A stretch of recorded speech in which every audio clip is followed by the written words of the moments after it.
তো বর্তমানে আপনার জীবনে কে বা কারা আসতে চলেছেন? বর্তমানে আপনার জীবনে কে বা কারা আসতে চলেছেন? ওকে। সো এখানে আপনি কোনো কিছুকে আপনার অবচেতন মনে অনেক দিন ধরে ভেবেছিলেন। আপনি যেটা অনেক দিন ধরে ভেবেছেন কিন্তু সেটা ভুলে গিয়েছেন। সেরকমই কোনো জিনিস কিন্তু আপনার লাইফে আসছে। বা এই মুহূর্তেই রিডিং শুনে আপনার যে কথাটি মনে পড়লো সেটাও কিন্তু আপনার জীবনে আসতে পারে। ক্লেম করার জন্য কিন্তু অবশ্যই সাবস্ক্রাইব করে নিন। সো এখানে ইয়েস, হুইল অফ ফরচুন আস্তে আস্তে কিন্তু ভাগ্যের চাকা কিন্তু ঘুরে যাচ্ছে।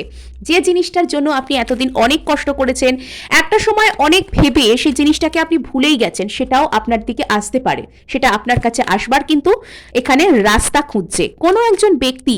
উনি দুটো রাস্তাকে ছেড়ে আপনার দিকে আসছেন এবং এখানে ইনি হয়তো মানসিকভাবে আপনার প্রতি সম্পূর্ণরূপে কিন্তু অবসেসড। আপনার প্রতি কেউ কোনো রকমভাবে কিন্তু অবসেশনের এনার্জি থেকে বিলং করছেন। তো এখানে আপনার জীবনে কিন্তু সুন্দর সুন্দর ঘটনার সাক্ষী আপনি কিন্তু থাকবেন। সেলিব্রেশন আসছে, কেউ দৌড়ে আপনার দিকে ছুটে চলে আসছে।